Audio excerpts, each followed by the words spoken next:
네, 시청자 여러분 안녕하십니까. 10월 18일 목요일입니다. 비즈 플러스 시작하겠습니다. 먼저 헤드라인입니다. 한국이 올해 성장률 전망치를 기존의 2.9%에서 2.7%로 내렸습니다. 내년에도 2.8%였던 전망을 2.7%로 좀 내렸습니다. 국내외 경제 상황이 모두 부진하다라는 점이 이유였습니다. 같은 이유로 기준금리도 현재 수준인 1.5%에서 11개월째 동결했습니다. 이번 달 말부터 연간 대출 원리금의 상환액이 그 사람 소득의 70%를 넘으면 위험대출로 분류가 돼서 사실상 해당 소비자는 대출길이 막히게 됩니다. 은행들도 이런 위험대출액의 규모를 전체 대출액의 일정 수준 안에서 관리해야 됩니다. 이미 예고된 대로 오늘 새벽 4시부터 택시업계 파업이 시작됐습니다. 내일 새벽 4시까지 진행되는데 택시업계 총파업 이유를 오늘 직접 들어보는 시간 준비했습니다. 한국은행이 올해와 내년도 성장률 전망치를 또 내렸습니다. 국내 경제 상황 모두 안 좋기 때문이라는 말씀 드렸는데요. 여기에다 이달 말부터는 대출 규제까지 대폭 강화됩니다. 전문가들과 하나하나 짚어보는 시간 준비했습니다.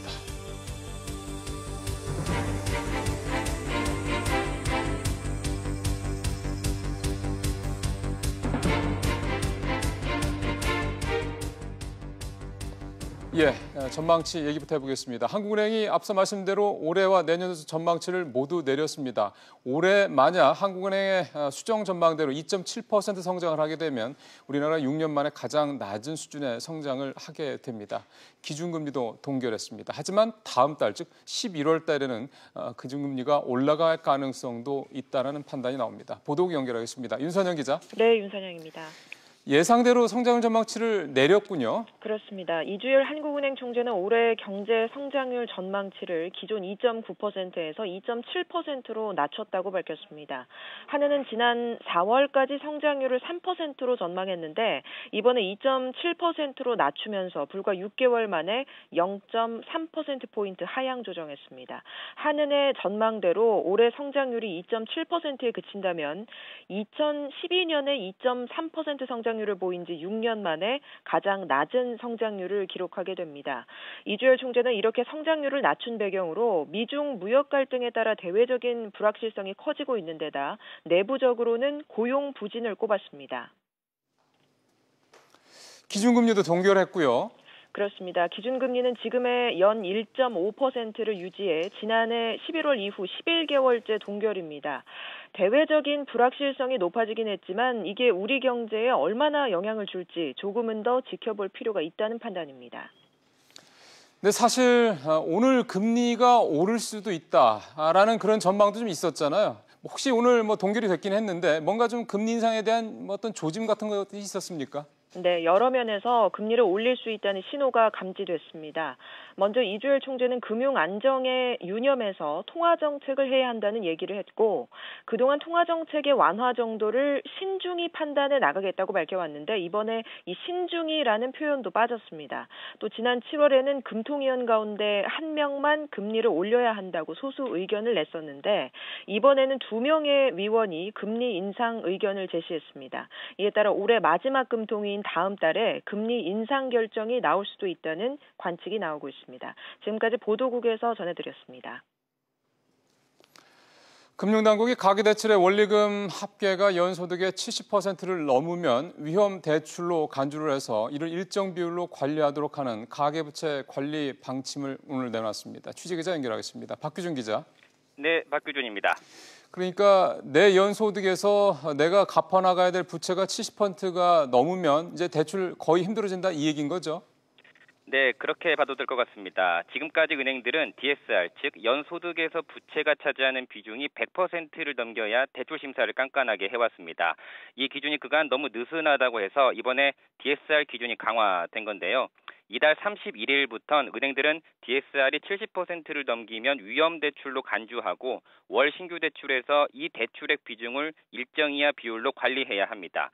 당국은 또 은행들이 초위험대출 비중을 늘릴 것도 우려해서 DSR 초과 90% 기준도 따로 마련해 그 대출 비중도 관리하도록 했습니다. 이에 따라 다른 대출로 DSR이 70% 가까이 된 차주라면 추가 대출을 받을 때 한도가 줄거나 대출이 거절될 수 있습니다. 그리고 은행도 여러 가지가 있지 않습니까? 시중은행, 그다음에 일반 특수은행, 이렇게 또 지방은행도 있고 이렇게 있기 때문에 이 은행별로 위험대출 관리도 비중을 다르게 뒀다고 그러는데요. 네, 그렇습니다. 시중은행과 지방은행 그리고 특수은행이 처한 규제 환경이 다른 점이 반영이 된 건데요. 이런 점을 감안해서 당국은 지방은행과 특수은행은 DSR 70% 초과 비중을 각각 30%와 25% 내로 관리하라고 한 반면 시중은행은 15% 내로 비중을 더 조이도록 했습니다. 이에 따라 시중은행들은 현 DSR 70% 초과 비중이 지금은 19.6%인데 이를 15% 내로 줄여야 합니다. 금감원 관계자는 예컨대 시중은행이 월 신규 대출을 100억 원 했다면 DSR 70% 넘는 위험 대출은 15억 원 내로 관리하라는 것이다. 이렇게 설명했습니다. 그다음에 또 하나 관심사가 이제 임대업자 대출 규제 문제 아닙니까? 이거는 어떻게 됐습니까? 네, 기존대로 유지가 됐습니다. 임대소득이 이자 비용의 일정 비율을 넘어야만 대출을 해주는 RTI 규제, 이건 그대로 유지가 됐는데요. 현재 주택임대사업자는 이자보다 임대 수입이 1.25배, 또 상가나 오피스텔 임대사업자는 1.5배가 넘어야만 신규 대출이 가능합니다. 당국은 이 규제가 시장에서 잘 지켜지지 않는다는 점을 인정했지만 RTI 비율을 높일 경우 임대사업자들이 임대료를 올릴 수 있다는 점을 우려했습니다. 다만 정부는 RTI 기준은 현행대로 유지하되 기준에 미달해도 예외적으로 허용이 됐던 경우들을 원천 차단하기로 했습니다. 지금까지 SBS CNBC 박규준입니다. 서울시 산하기관이죠. 서울교통공사. 그러니까 서울의 지하철 1호선에서 8호선까지, 그다음에 9호선의 2단계 구간을 운영하고 있는 이 서울교통공사가 1,300명에 달하는 비정규직 올 초에 정규직으로 전환했습니다. 근데 이 과정에서 이들 가운데 한 108명, 그러니까 100여 명 정도가 직원의 가족, 친척이라는 사실이 알려지면서 이른바 고용 세습 논란이 커지고 있습니다. 오늘 국감에서도 이 문제로 시끄러웠습니다. 황윤표 기자 연결해서 오늘 나왔던 얘기들 좀 정리 좀 해보겠습니다. 황 기자. 네, 황인표입니다. 예, 이게 어제 사실 얘기가 나와서 오늘까지 지금 그 여파가 이어지고 있는 건데 오늘 야당 의원들 질의를 많이 했을 것 같습니다.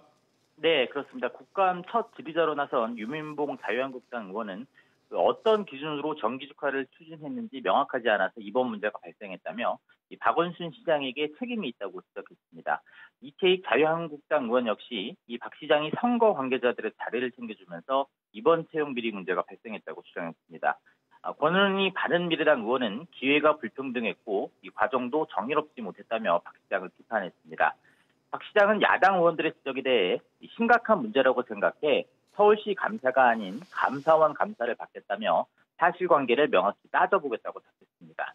여당 의원들은 고용세습 문제에도 불구하고 비정규직의 정규직화는 일관성 있게 추진돼야 한다고 말했습니다. 그런데 오늘 이 서울시청 국감이 갑자기 중단될 뻔한 일이 있었다고 그러는데 왜 그런 겁니까? 네, 김성태 자유한국당 원내대표가 오후 2시 30분쯤에 예정이 없이 서울시청을 찾아서 청년 일자리 탈취와 관련해 규탄 대회를 열겠다며 서울시청 로비로 들어왔습니다. 서울시 국감에 참석 중이던 자유한국당 의원 대부분이 이 국감장을 빠져나가면서 국감을 정해야 할지 말지를 놓고서도 공방이 오갔습니다. 여당 의원들은 국감 방해 행위라며 항의하기도 했습니다. 김성태 대표는 이번 교통공사 일자리 세습 문제는 청년 일자리 도둑 사건이라며 이 서울시의 다른 공공기관에서도 비슷한 문제가 있었는지 따져보겠다고 밝혔습니다. 김 대표가 오후 3시 40분쯤 돌아간 뒤 서울시 국감은 정회가 선포됐고 조금 전부터 다시 열리고 있습니다. 지금까지 서울시청에서 SBS CNBC 황인표입니다. 다음 소식입니다. 미국이 중국과 우리나라 등을 환율 관찰 대상국 지위를 유지한다고 밝혔습니다. 일단은 환율 조작국에 들어가는 최악의 시나리오는 피했지만 두 나라 사이, 즉 미국과 중국이 두 나라 사이의 갈등의 불씨는 여전하다는 지적입니다. 신윤철 기자입니다. 미국이 중국을 환율 조작국으로 지정하지 않았습니다. 우리나라와 일본 등을 포함한 6개국의 환율 관찰 대상국 지위를 유지했습니다. 환율 조작 오명을 통해 자칫 파국으로 치달을 수 있었던 미국과 중국 간 관계도 최악의 시나리오는 피하게 됐습니다. 하지만 불씨는 남았고 경고 수위도 높았습니다. 스티븐 무누신 미 재무장관은 위안화 환율의 불투명성에 대해 강하게 압박했습니다. 우리나라에 대해서는 외환시장 투명성이 제고되고 있다며 긍정적인 평가를 내렸습니다. 다만 수출에 크게 의존하고 있는 우리 경제 특성상 미중 무역 전쟁의 불씨는 강력한 불안 요소입니다. 한미 간 기준금리 역전폭이 커지고 자본 유출 부담감까지 더해지다 보니 미중 갈등은 우리 경제를 끌어내리는 또 다른 도화선이 될 수 있습니다. 최악의 상황은 현재로는 피한 것 같아요. 그런데 아직은 이게 진행 상황이어서 미중 간의 무역 갈등이 좀 더 두고 봐야 되는 시점이라고 생각이 듭니다. 국제통화기금 IMF에 따르면 중국 경제 성장률이 1% 떨어지면 우리나라는 0.5%가 떨어집니다. 현재 진행형인 미국과 중국 간 갈등을 우리나라가 예의주시하는 이유입니다. SBS CNBC 신윤철입니다. 서울의 아파트값 상승폭이 넉 달 만에 가장 낮은 수준으로 나타났습니다. 한국감정원에 따르면 이번 주 서울의 아파트값은 지난주 대비해서 0.05%가 올라서 지난 6월 초 이후 18주 만에 가장 낮은 상승률을 기록했습니다. 9.13 대책을 앞둔 지난달 1일 이후부터는 6주 연속 오름세가 둔화됐습니다. 삼성전자가 차세대 반도체 제품과 신기술을 공개했습니다. 삼성전자는 오늘 미국 실리콘밸리에서 세계 최초로 256GB 서버용 D램과 6세대 낸드 메모리 기술 등을 발표했습니다. 실직 노동자들의 구직 활동 지원을 위한 구직급여 상한액이 내년부터 6만 6천원으로 오릅니다.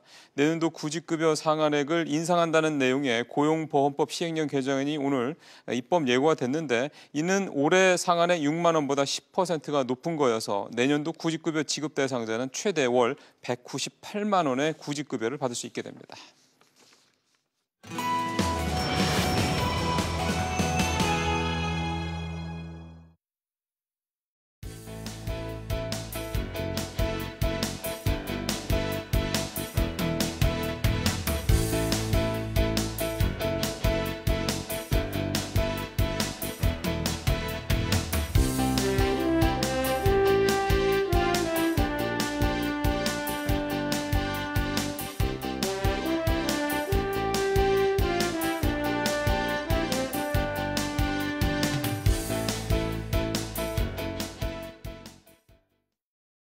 예, 예고대로 택시업계 오늘 파업에 돌입을 해서 이제 진행이 좀 되고 있습니다. 예정대로라면 내일 새벽 4시까지 계속해서 택시업계 파업은 진행이 될 겁니다.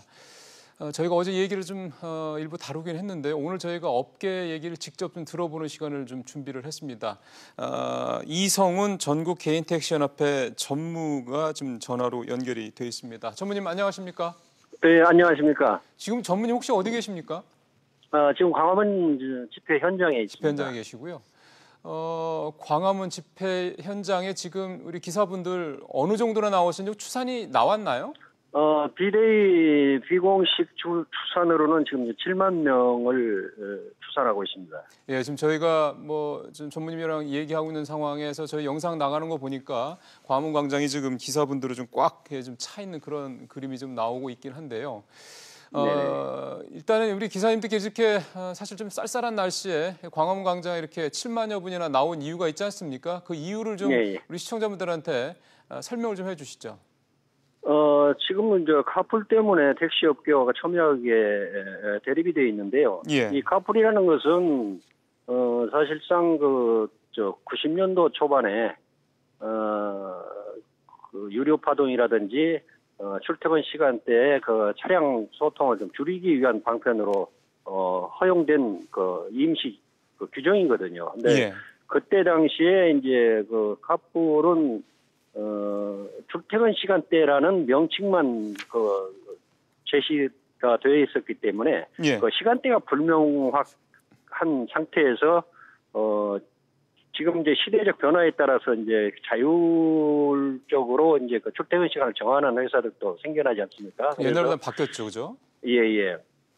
그래서 이제 그 출퇴근 시간이 모호한 이런 약점을 이용해서 카풀 업체들이 이제 그 24시간 자가용을 매개로 한 그 택시 영업을 하겠다 하는 것이 이제 카풀 영업의 골자인데요. 예. 이것은 이제 우리가 가지고 있는 기존 그 택시 산업이 심각하게 훼손을 받기 때문에 이것을 생존권 차원에서 저희가 이거 방어를 하기 위해서 오늘 집회를 개최했던 겁니다. 이 집회는 지금 4개 단체가 공동으로 대응 방안을 마련해서 지금 대응 과정에서 이제 1차적으로 오늘 집회가 진행된 겁니다.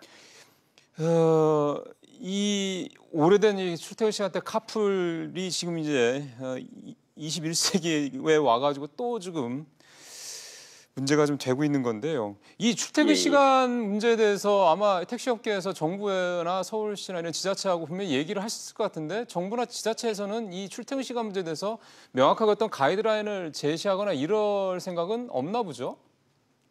물론 이제 국토부에서도 이제 이걸 조정안을 좀 마련하기 위해서 이제 몇 번 그 조정안을 내놓기는 했습니다만은 이 시간대에 대해서는 이제 카풀업체에서도 양보를 할 의사가 보이지 않고 저희 입장에서도 이건 뭐 카풀이라는 것은 어떤 그런 명확지 않은 이런 법규 때문에 발생되는 문제이기 때문에 이것은 앞으로도 이런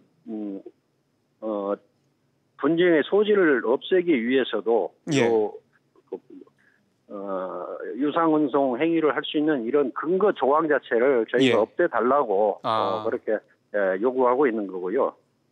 그러면은 이 출퇴근 시간 문제에 대해서 혹시 이렇게 전문위원 비롯한 업계하고요, 카풀 업체하고 정부하고 소위 말해서 3자 간의 어떤 그런 서로 협의를 할 수 있는 그런 걸 만들거나 만들 계획이라든가 혹시 이런 게 있으십니까?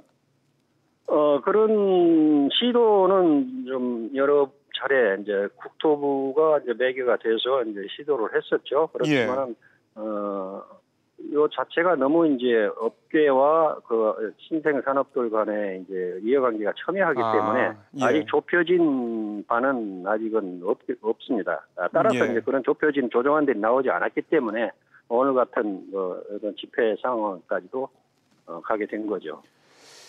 근데 뭐 이제 아시겠습니다만은 이제 이번에 카풀 그 크루들 이제 기사들을 이제 모집했던 카카오 쪽 얘기를 들어보면은 출퇴근 시간대 이를테면 그 콜을 불러도 실제로 거기에 응하는 그러니까 콜은 뭐 이를테면은 상당히 많은데 거기에 실제로 응할 수 있는 택시는 훨씬 적기 때문에 사실은 이런 카풀 업체가 필요하다 이런 논리를 펴고 있지 않습니까?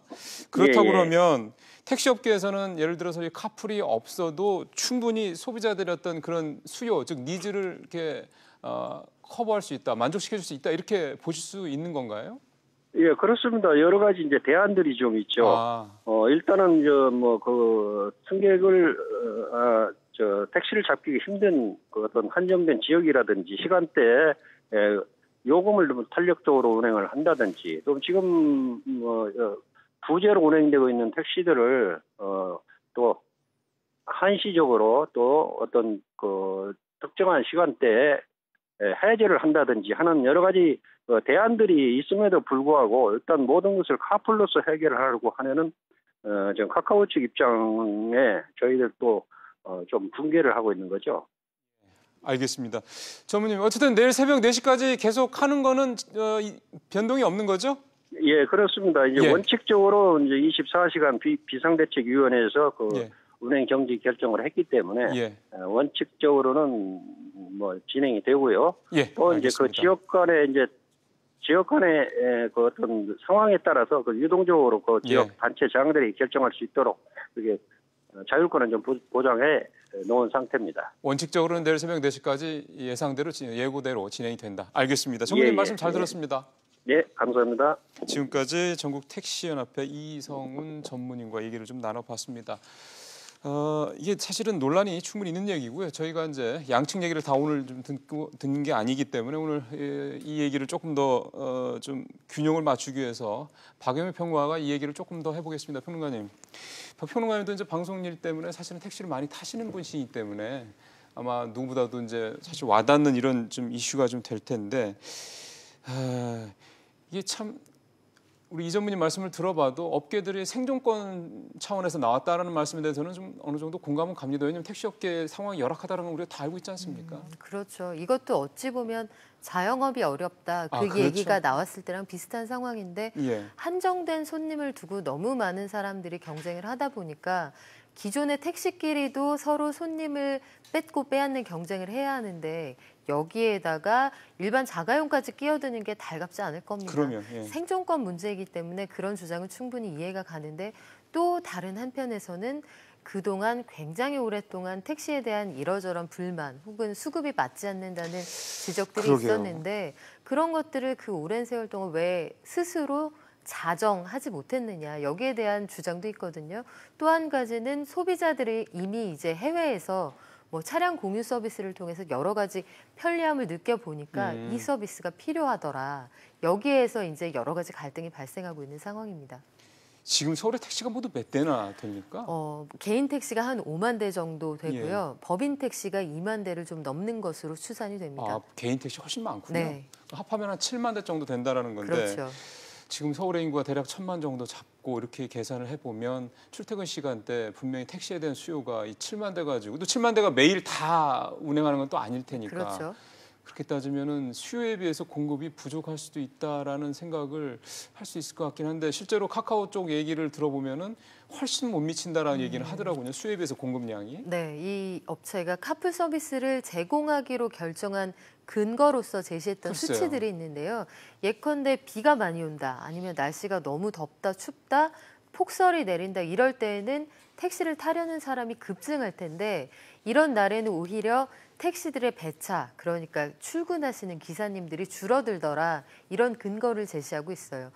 지금 카카오의 호출 서비스에 가입돼 있는 택시 기사분들이 전국적으로 한 24만 분 정도 되신다고 하는데요.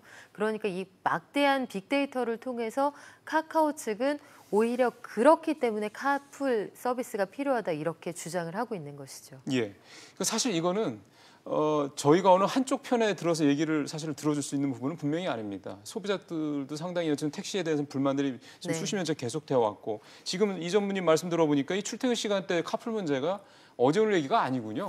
그렇죠. 과거로부터 계속 나왔던 얘기인데 그러니까요. 최근 들어서는 이제 근무 형태가 탄력적으로 변하면서 그렇죠. 예. 해석을 두고 더욱더 의견이 갈리는 상황이에요. 예컨대 이렇습니다. 우리 회사는 언제 출근해도 상관없고 하루에 최소 6시간 이상만 일하도록 돼 있다. 이런 경우에는 나의 출퇴근 시간이 3시에서 9시가 될 수도 있고요. 그렇죠. 반드시 9 to 6 하던 과거의 방식이 많이 달라졌기 때문에 어찌 보면 카풀 업체에서 그런 틈새를 파고드는 것일 수도 있고요. 그게 이제 택시업계의 주장이기도 하더라고요. 그렇죠. 여객운수사업법상 출퇴근 시간대에 같은 목적지로 카풀을 하는 건 법적으로 허용을 하게 돼 있거든요. 네. 근데 이 부분이 악용될 수 있다는 게 택시 업계의 주장인데 반면에 이제 카풀 업체 입장은 그렇습니다. 탄력적인 운용을 하는 곳이 많이 생겼다고는 하지만 상징적인 얘기고 그렇죠. 전통적인 경제는 9 to 6로 돌아가고 있다. 그렇게 주장을 하고 있습니다. 사실은 그거는 우리가 출퇴근해보면 알지 않습니까? 대략 7시부터 서울 같은 경우 9시 사이에는 사실 전철도 버스도 택시도 10,000원이죠. 뭐 사실은 만만치 않고요. 저녁 때도 역시 뭐 한 6시부터 한 8시 사이는 사실은 어디보다 러시아워입니다. 그러면 도로도 마찬가지고 대중교통도 마찬가지고 그러면 사실 어느 정도 국민들 입장에서 봤을 때는 소비자들 입장에서 봤을 때는 아니 뭐 출퇴근 시간 가지고 고민을 해. 그냥 뭐 이를테면 그 정도로 해서 상식적인 정하면 거 아니야라고 생각을 하실 것 같은데 이게 아까 이성훈 전문님 말씀대로 수십 년째 계속 이렇게 설왕설래만 있지 이렇게 명확하게 얘기 못 하고 있다는 얘기는 정부라든가 지자체가 너무 소극적으로 양쪽 눈치만 보고 있는 게 아니냐라는 생각이 들어서 말이죠. 정부하고 정치권의 태도가 바람직하지는 않습니다. 일단 정치권에서도 이런 문제에서 뭐 입법이든 아니면 여기 공개 토론회이든 뭔가 좀 앞서 나가서 의제를 설정할 만도 한데 이게 표가 걸려 있거든요. 전국적으로 택시 운전하시는 분들 그리고 그 가족들의 표가 걸려 있기 때문에 누구도 이 문제에 대해서 함부로 말을 꺼내기를 꺼려하는 상황입니다. 정부도 마찬가지인데요. 국토교통부의 경우에는 지난 8월에 중재안을 한번 냈는데 이걸 카풀 업체도 안 된다. 택시업계도 우리는 못 받아들인다 해서 그 중재안을 수용 못한다고 하고 났더니 내부적으로는 가이드라인을 지금 완성했다고 하는데 발표를 차일피일 미루고 있다. 이런 얘기가 나오는 게 다소 무책임해 보입니다. 제가 그 말씀을 드린 이유가 뭐냐면 호주에서도 똑같은 문제가 발생했다고 그러거든요. 우버 문제. 우리는 이제 우버가 뭐 말씀하셨습니다만은 네. 이제 불법이잖아요. 지금 그래서 일단 철수를 한 건데 호주 같은 경우도 똑같은 문제가 발생을 했는데 호주는 지금 우버가 이제 운행이 된다고 그러더라고요. 그래서 왜 그런가 저도 이유를 좀 찾아보니까 우버는 그렇게 했다더군요. 이 공유 서비스를 해가지고 벌어들이는 수익의 일부를 택시 업계에 이렇게 제공하는 지원하는 식으로 해가지고 그 문제를 풀었다고 얘기를 하더라고요. 그렇죠. 물론 이제 호주 얘기긴 합니다. 그걸 뭐 그대로 우리나라에 적용할 수 있는 문제는 아닌데, 그러니까 뭔가 이렇게 새로 변하는 어떤 시대적 흐름에 따른 어떤 그런 어떤 기술적인 뭐 발전 이런 부분들과 기존에 있던 부분들과의 뭔가 이렇게 좀 맞부딪히는 이런 상황들이 비단 택시만 일어나는 게 아니니. 뭔가 좀 정부 차원이든 지자체 차원이든 뭔가 이런 것들이 좀 이런 의제들을 좀 같이 협의하고 같이 고민을 좀 이렇게 해결할 수 있는 뭔가 이런 것들이 좀 이제는 뭔가 있어야 되지 않을까 하는 생각이 들어서 말이죠. 그럼요. 맞는 말씀이에요. 그게 그 산업의 어떤 형태가 변하고 기술이 발전하면서 모든 분야에서 사실 늘 있었던 진통입니다. 예컨대 우리가 과거에는 영화관에서 간판을 그렸잖아요. 근데 영화 간판 그리시는 분들의 일자리를 실사 현수막이 대체하고 그분들은 아마 실사 현수막 다 모아서 불태우고 싶으셨겠지만 그럼요. 예. 그걸 불태운다고 해서 실사의 어떤 그 화려하고 간편하고 가격이 싸고 제작 기간이 단축되는 이런 이점들을 포기하기 어려웠을 겁니다. 마찬가지로 과거의 신문사에서 활자공이라고 있었거든요. 하나하나 그 인쇄판에 글자를 새기는 분들이 계셨는데 이분들이 이제 교열 기자로 일부 전향하신 분들도 계시지만 예. 새로운 방식의 신문 제작 방식에 적응하지 못하고 이제 도태되거나 아니면 새로운 직업을 찾은 분들이 꽤 많습니다. 그 과정에서 여러 가지 출구 전략을 좀 마련해 주어야 하는 것도 맞고요. 예. 새로운 기술이 들어오기까지 그러니까 긴 시간 동안 향후에 이 산업을 어떻게 가져갈 것인가에 대한 치열한 고민이 없었다는 거. 그리고 예. 방금 저희가 전화 인터뷰를 통해 들었습니다만 그렇다면 그 집중되는 수요가 있는 시간에 그동안은 왜 그 비번을 조정하거나 아니면 요금제를 탄력 운영하거나 이런 것들에 대한 제한을 택시업계가 미리 하지 못했을까. 여기에 대한 고민도 예. 좀 필요하죠. 그러니까요. 어쨌든 내일 새벽까지 진행이 되니까 우리 또 소비자분들이 또 우리 국민들께서 또 어떤 정도 불편이 있으실지도 좀 보고 내일 뭐 또 얘기를 좀 해보도록 하겠습니다. 오늘 군미형 관련돼서 몇몇 언론사에서 얘기가 나왔습니다. 그러니까 소득 대체율을 지금 45%인데 이거를 이제 50% 올리는 방안을 정부가 추진하고 있다. 그 다음에 국민연금과 기초요금을 통합하는 방안을 추진하고 있다. 이 두 가지가 나와서 또 좀 오전 내내 좀 이슈가 됐었습니다. 예를 들어서 이게 언론에서는 보도를 한 건데요. 이제 정부에서 이제 반응이 나왔는데 그건 잠시 후에 말씀을 좀 드리기로 하고. 근데 사실 소득대출을 올려야 된다라는 건 그만큼 나중에 이제 내가 연금으로 받는 그 돈이 늘어난다는 얘기잖아요. 그렇죠. 뭐 그거는 아마 우리 국민들께서 지금 받고 있는 연금이 워낙 적으니까 지금 평균 38만 원이라고 그러더군요. 네. 그러니까 뭐 사실 돈이 별로 안 되니까 그거는 이해가 좀 가고 또 하나가 사실은 아마 국민들께서 조금 어려우실 수 있는 부분이 기초연금하고 국민연금을 통합하는 거에 대한 부분들은 조금 그거 왜 통합하는 거지라고 좀 궁금해하실 것 같아서 그거는 어떻게 봐야 되는 걸까요? 예산이 부족하기 때문이에요. 그래서 기초연금의 예산이요? 국민연금. 국민연금 예산? 국민연금의 예산이 장기적으로 봤을 때 고갈될 수 고갈될 있다. 수 있다. 그리고 고갈될 수 있는 시기가 당겨질 거다. 매년 그런 얘기가 나오고요.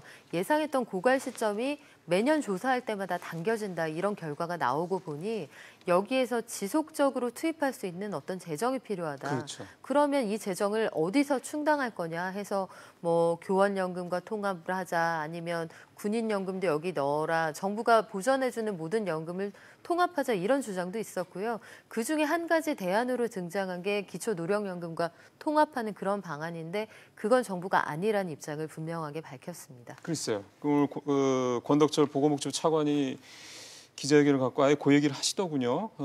통합하는 거에 대해서는 검토하고 있지 않다. 그리고 조만간 정부안을 발표하겠다 이런 얘기를 했는데 정부가 이렇게 이 국민연금에서 이런 뭐 언론사들은 뭐 당연히 취재를 하니까 자기들이 취재한 거를 이렇게 보도를 하는 거고 그런 부분들에도 상당히 바로바로 굉장히 즉각적으로 이렇게 뭐 반박을 하든 뭐 이렇게 하는 걸 보면은 정부도 상당히 좀 곤혹스러워하고 있는 것만큼 분명한 것 같습니다. 굉장히 사실은 부정적인 여론이 확산될까 봐 경계를 하고 있어요. 아마 기억하실 텐데 지난 상반기에 국민연금이 뭐 거의 초토화됐다. 우리가 내고도 못 받을지 모른다 이런 얘기가 확산이 되면서 예. 국민청원에 국민연금 관련된 청원이 뭐 80개 이상 올라오기도 했습니다. 예. 특히 젊은 세대들은 우리가 지금 소위 뼈 빠지게 붙고 있는데 막상 우리가 늙었을 때는 이거 못 받는다는 얘기가 있다. 이게 사실이냐 여기에 대한 불만들이 많았거든요.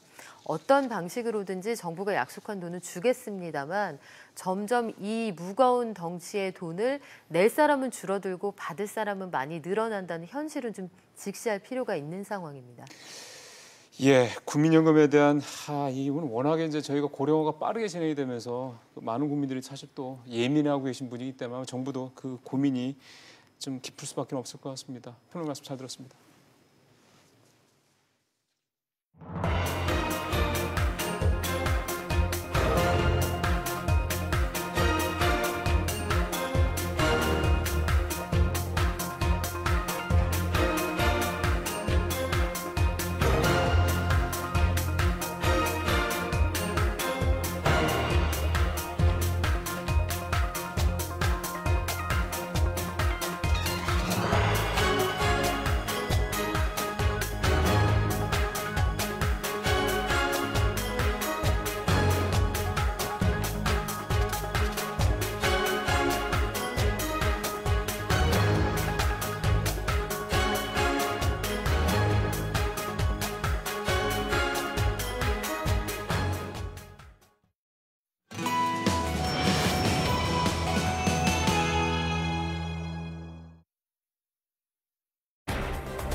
예. 자, 이제 오늘 국제한 경제 이슈를 살펴보는 집중 분석 시간입니다. 앞서 전해드렸던 대로 한국은행이 오늘 금리를 동결을 하면서 내년도 그다음에 올해 성장률 전망치 다 내렸습니다. 금리는 아무래도 뭐 다음 달에 올라갈 가능성이 높다는 얘기는 나오는데 뭐 그건 또 뚜껑을 열어봐야 되는 문제기도 하고요. 그만큼 우리 경제 상황이 상당히 지금 여러 가지로 좀 몰려 있다, 좀 걱정스럽다 이렇게 얘기를 하는 상황입니다. 여기에다가 또 이번 달 말부터는 또 대출규제도 더욱더 이제 강화되고요. 오늘 이런 주제들을 가지고 전문가분들과 좀 두루 얘기를 좀 나눠보겠습니다. 일단 최영일 경제평론가 자리에 모셨습니다. 평론가 어서 오십시오. 안녕하세요. 금리 오늘은 네. 평론가님도 동결 예상을 하셨죠? 동결 쪽에 좀 무게를 두긴 했는데요. 그래도 혹시나 하고 이제 기다려 본 거죠. 하지만 역시나였습니다만 대신에 이제 11월 30일 올해 마지막 금통위가 있게 되니까 미국의 분위기를 보면서 그때는 올릴 가능성이 높은 쪽으로 어쨌든 오늘은 좀 무게를 더 보겠습니다. 유보했다. 그렇죠.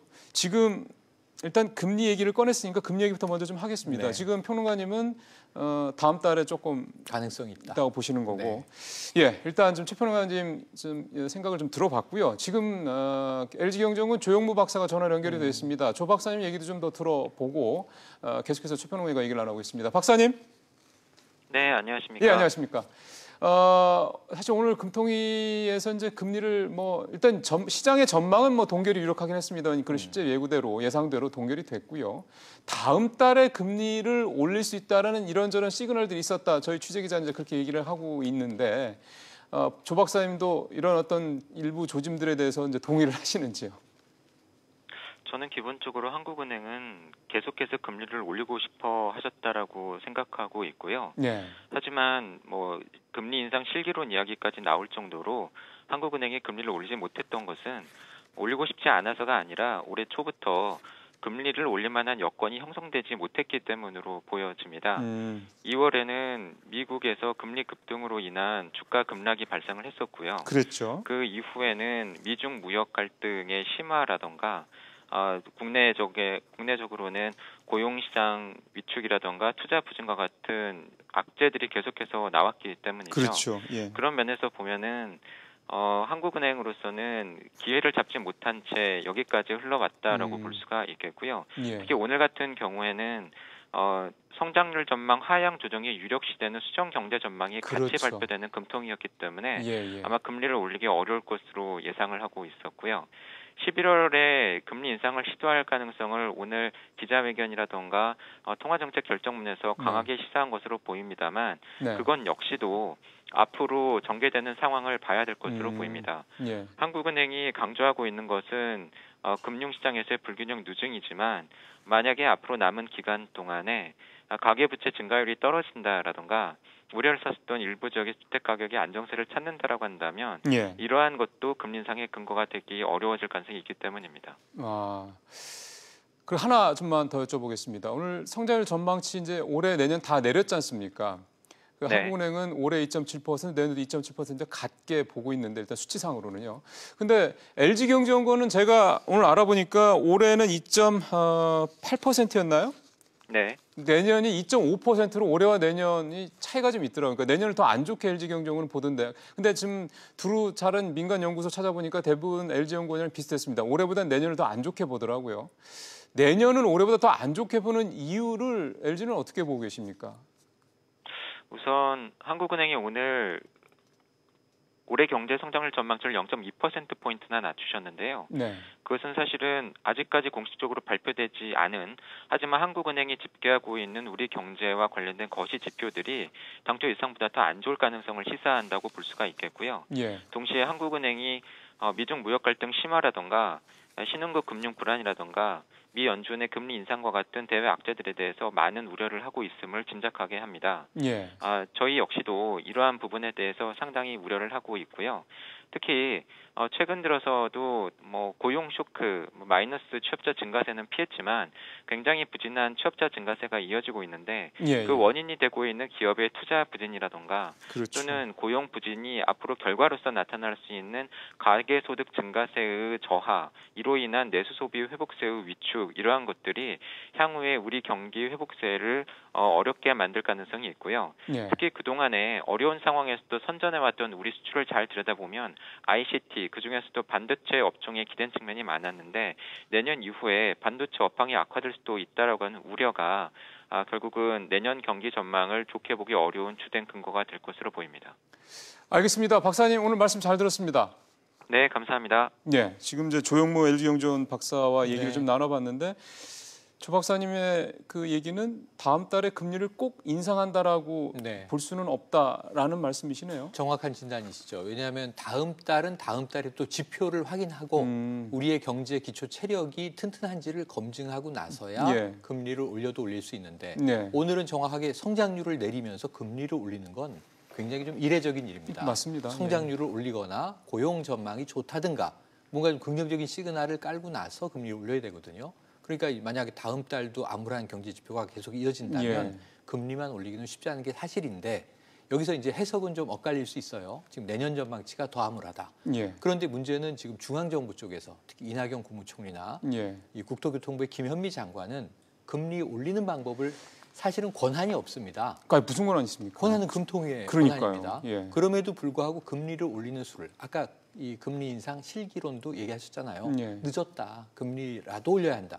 이 이유는 뭐냐면 지금 부동산 안정화가 덧붙여서 예. 1,100조에 달하는 유동자금을 예. 시장으로 돌려야 한다. 근데 그거는 정부 입장에서는 정책적으로 돈이 유입이 돼야 일자리도 만들어지고 내수 진작에도 마중물이 나올 수 있고 그리고 이제 성장 동력에 투자가 이루어질 수 있는데 네. 지금은 모든 게 너무 얼어붙어 있거든요. 예. 그러니까 뭔가 좀 다이나믹스를 이끌어내기 위한 방식으로라도 금리를 하나 유인책으로 쓰자라고 하는 전략이에요. 그런데 지금 금통위가 당연히 보수적인 조직이고 오히려 살아나야 올리는 것이 이걸 그럼요. 올려서 살리겠다고 하는 것은 사실은 실험이기 때문에 금통위 입장에서 상당히 큰 리스크를 느꼈을 겁니다. 그리고 사실은 지금 가계대출 문제, 특히 요즘에는 네. 사실은 주택담보대출, 주담대 쪽보다는 자영업자 대출을 굉장히 걱정스럽게 많이들 맞습니다. 보고 있지 않습니까? 실제로 자영업자들이 기본적으로 대출을 또 이자를 갚아나갈 수 있는 그런 여력이 지금 이런 우리가 지금까지 얘기했던 네. 어려운 경제 상황을 생각한다면은 희망적인 부분을 찾기 힘든 상황이니까. 얘기를 했습니다만 편의점 1,900개가 예. 최근에 문을 닫았다. 예. 이게 자영업자 현실을 보여주는 그러니까요. 거고 최저임금 문제에 대해서 차등 적용을 김동연 경제부총리가 언급은 했지만 아이디어 차원이다. 그 이후에 후속 조치들은 없습니다. 그러면 올해 말 내년까지 계속 자영업자들의 어려운 이 고난의 행군이 계속될 조짐이란 말이에요. 예. 그럼 말씀하신 대로 대출에 의존하지 않으면 폐업밖에 길이 없는데 대출은 증가한다고 봐야 되겠죠. 예. 이때 금리를 올린다? 이건 굉장히 큰 리스크를 금융 전문가들 입장에서 느꼈을 거고요. 그러니까 중앙정부와는 상당히 좀 온도 차이가 있다. 그렇죠. 이렇게 봐야 되겠죠. 그리고 사실은 또 금리 인상의 압박 요인 중에 하나는 미국과의 이 금리 차이가 점점 벌어지고 있다는 거. 벌어지겠죠. 어제도 또 파월 연준 의장이 트럼프가 뭐라 하든 어쨌든 우리는 기준대로 기준금리 올리겠다라는 얘기를 내부에서 싸우고 있습니다. 그러니까요. 연준이 미친 거 아니냐? 트럼프 대통령이 이렇게까지 그렇죠. 표현을 했는데 결국 한 번 더 인상할 것은 제가 보기에는 확실해 보입니다. 그러면 우리와 1%포인트 차이가 1%포인트 딱 나는 거죠. 예. 이때부터는 저는 이 외국인 자금의 유출 이거 심각하게 고민해야 된다고 봅니다. 지금 다우존스 지수 3% 하락했을 때 우리 이 블랙 서스데이 맞았었잖아요. 근데 물론 다음 날 좀 살아나게 됐지만 지금 시들시들하단 말이죠. 이게 아슬아슬한 단계로 보여지기 때문에 금리 인상에 대해서는 말씀하신 대로 이 투자 자금의 이 국내 유보 이 대목에 대해서는 금통위도 고민이 많을 것이다. 다만 아마 간절히 기도할 거예요. 우리 경제 지표가 조금이라도 좋아지기를. 성장률이 0.23% 정도 살아나고 고용률이 이제는 바닥을 쳤다라는 시그널 정도만 받으면 언제든 올리고 싶을 거예요. 근데 문제는 올렸을 때 후폭풍을 책임이 없는 중앙정부와는 다르게 금통위가 감당할 수 있겠느냐. 이것도 보통 문제는 아니겠습니까? 지난 9월 달에 고용 동향에서 8월 달에 3,000명까지 떨어졌던 신규 취업자가 45,000명 늘었고 물론 뭐 계절적인 이유 이런 얘기를 하긴 합니다만은 여전히 그 고용의 질적인 측면에서 때 뭐 상용직이라든가 뭐 이런 부분들이 좀 늘어나고 고용원이 있는 작업도 늘어나고 그러니까 좀 좋은 쪽으로 보자면 그런 부분도 있는 걸 봤을 때 그다음에 또 제조업 취업자 감소폭이 절반이 좀 줄어든 부분들 모르겠습니다. 정부는 그거에 대해서 이런 것들이 좀 좋아지는 고용의 질이 좋아지는 어떤 뭐 반증이다라고 뭐 얘기를 하고 있는데 사실 한 달 가지고 그렇게 얘기하는 건 너무 섣부르고 섣부릅니다. 그러니까 지금 10월 올해 말에 결산까지를 해보고 나서야 이 최종 결산, 2018 결산을 해보고 나서야 내년 1, 2월에 체력이 살아나고 있다, 버텨주고 있다 이 판단을 할 수 있을 거고요. 여기서 지금 더 허물어질 위험 요인들은 여러 가지가 있어요. 조선업 구조조정이 끝났느냐? 안 끝났습니다. 지금 어제 수출입은행이 발표한 거 보면요. 내년에 올해는 반짝반등했지만 일시적으로 내년에는 완전히 적자로 돌아설 가능성이 더 크다 등등. 그러면 아까 ICT 반도체가 우리 국가 체력을 버텨주고 있는 산업이거든요. 그렇죠. 근데 내년에 반도체 시장 전망이 호황이 계속 이어지기 어렵다라고 만약 비관하게 된다면 굉장히 리스크에 대한 어떤 빨간 적신호가 들어온다고 봐야 될 것 같고요. 그러면 차세대 성장 동력이 있느냐? 지금 준비하는 것들은 많지만 궤도에 오른 것은 없습니다. 그 측면에서 내년이 굉장히 과도적인 혼란의 한 해가 될 수 있다. 이럴 때 이제 금리를 올린다는 결정은 사실은 금통위가 내리기 어렵다고 봅니다. 이주열 총재의 스타일도 우리가 또 알고 있잖아요. 사실은 옛날 일본 사례도 그렇고요. 그때 금리 인상 잘못했다가 완전히 찬물도 끼얹었다 가지고 뭐 잃어버린 20년의 단초가 거기서 시작됐다고 하는 지적도 있기 때문에 그런 거에 대한 걱정도 좀 분명히 있을 거고요. 자, 그다음에 또 하나가 이제 가계대출 문제. 이 대출이 상당히 더 이제 이번 달 말부터 조여진다는 얘기인데요. 저희가 오늘 이 얘기는 이제 직접 이 정책을 좀 담당을 한 관계자를 직접 전화로 연결하겠습니다. 금융위원회 신진창 금융정책과장을 저희가 전화로 연결해서 오늘 발표했던 이 DSR과 RTI 강화 방안에 대한 얘기를 좀 들어보고요. 계속해서 최평론가님과 얘기를 나눠보겠습니다. 과장님 안녕하십니까? 예, 안녕하십니까? 예. 일단은 이렇게 DSR과 RTI 대출 규제를 바짝 강화를 하게 된 이유가 있지 않습니까? 예. 다 잘 알고 계시는 것처럼 가계부채 문제는 우리 한국 경제의 주요 리스크 중에 하나로 인식되고 있습니다. 그간 정부는 중장기적인 관점에서 여러 대책을 일관되게 추진해 왔습니다. 그러한 결과 그 가계부채 증가율이 16년, 17년만 비교를 해봐도 두 자릿수가 넘었던 증가율 수준에서 2017년에는 8.1%로 낮아졌습니다. 이러한 하향 안정 추세가 올해도 지속되고 있는데요. 그러나 여전히 우리나라의 가계부채 증가율이 증가 규모나 속도 측면에서 주요 국가에 비해서는 높은 상황입니다. 그래서 이번에 정부는 현재의 그 가계부채 증가율을 좀 더 낮게 안정적으로 관리해 나갈 수 있도록 이번 대책을 마련한 것입니다. 특히 이번 대책의 핵심이라고 할 수 있는 DSR, 좀 어려운 용어일 수 있겠는데요. 총부채 원리금 상환 비율 규제는 자기 소득 범위, 즉 상환 능력 범위 내에서 대출을 하자는 게 그 취지입니다. 그렇죠. 이러한 상환 능력 범위 내에서 대출은 은행 등 금융회사 입장에서는 건전성 관리의 핵심이면서 동시에 대출을 받는 분들 입장에서도 과잉 부채를 미연에 방지할 수 있는 중요한 규제 수단이기도 한 것입니다. 예, 과장님. 근데 이렇게 이제 사실 대출을 정부가 이렇게 조이려고 하는 그 이유도 충분히 좀 이해가 가고요. 근데 걱정들을 많이 하는 게 뭐 자영업자라든가 또는 저소득층 같은데 소위 말하는 뭐 취약차들 얘기가 되겠죠. 이렇게 대출을 조이다 보니까 은행 문턱이 너무 높아져서 이분들 같은 경우가 대출 받기 어려워진 분들은 더 어려워지는 게 아닌 이런 걱정들을 많이 하시더라고요. 이런 부분들에 대해서 정부가 대책도 같이 갖고 있지 않습니까? 예, 그렇습니다. 저희가 이번에 이 대책을 마련함에 있어서도 가장 염두에 두고 중점적으로 검토한 것이 취약차주의 은행 이용 가능성이 줄어들지 않을까 하는 우려였던 것입니다. 그래서 그 기왕에 서민들이 이용하고 있는 정책금융 상품의 경우에는 새로운 규제의 적용 대상에서 명시적으로 제외를 했고요. 그간에 정부가 여러 서민 취약차주의 금융 부담을 완화할 수 있는 대책도 추진하고 있는 만큼 이번 대책으로 인해서 서민들이 은행을 이용하는 데에 크게 어려움이 생길 것으로 생각하지는 않습니다. 다만 이 제도가 운영되는 과정에서 혹시 서민들이 은행을 이용하는 데 있어서 어려움이 있다면 그에 필요한 합당한 조치도 추가적으로 강구할 것입니다. 그러면 과장님 하나만 더 여쭤보겠습니다. 그렇게 좀 서민들을 위한 그런 이제 그 어떤 대출 문턱을 좀 낮추는 좀 보완하는 방안들이 구체적으로 따로 나올 계획이 있으신가요? 현재는 이번 대책의 시행 상황들을 살펴 지켜볼 것이고요. 금융위가 이러한 그 DSR이나 RTI 규제 이외에도 여러 서민금융 확대 방안이라든가 취약 연체차주의 연체 부담을 완화하는 대책을 일관되게 하고 있습니다. 그러한 것들을 함께 제대로 저희가 집행을 해 나간다면 서민들의 금융 부담은 증가하지 않을 것으로 생각하고 있습니다. 알겠습니다. 과장님 말씀 고맙습니다. 고맙습니다. 지금까지 금융위원회 신진창 금융정책과장과 얘기를 나눠봤습니다. 자, 평론가님 이제 마무리를 좀 하죠.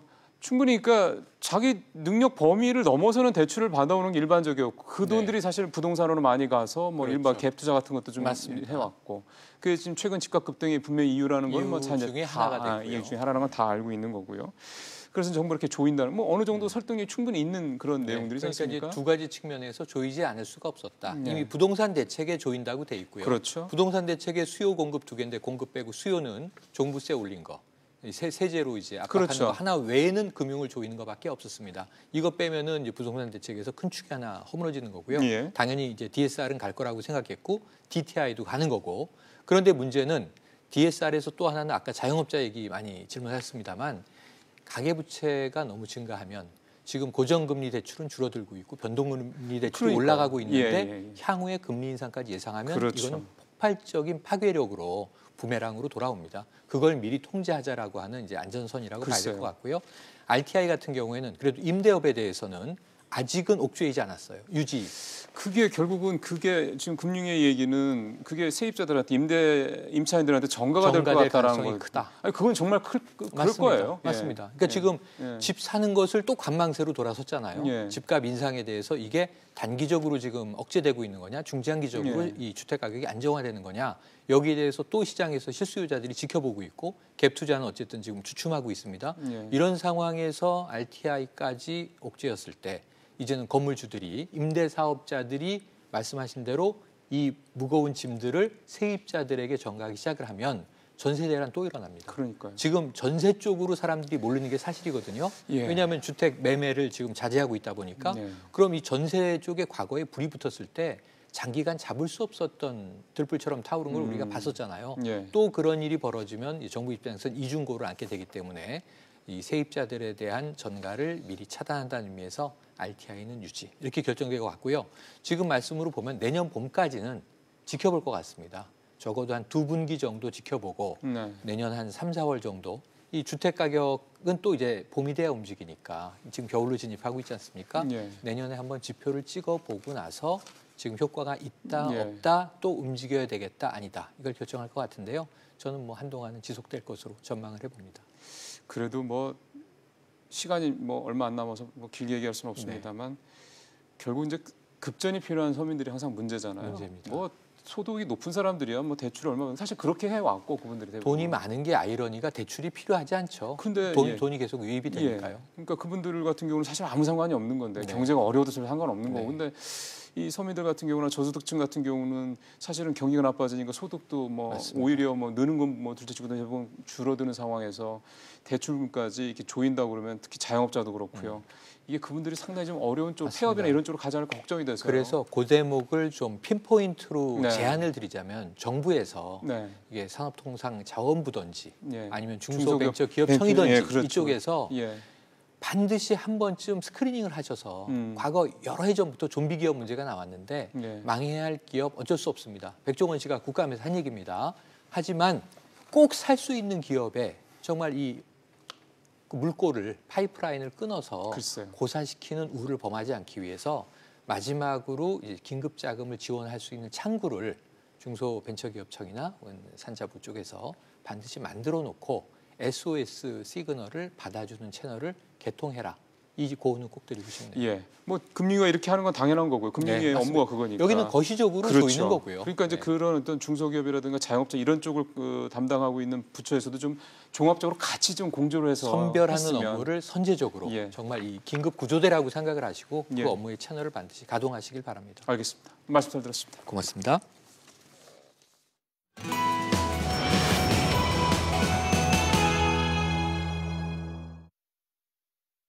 네, 오늘은 여기서 마치겠습니다. 내일 다시 뵙겠습니다. 고맙습니다.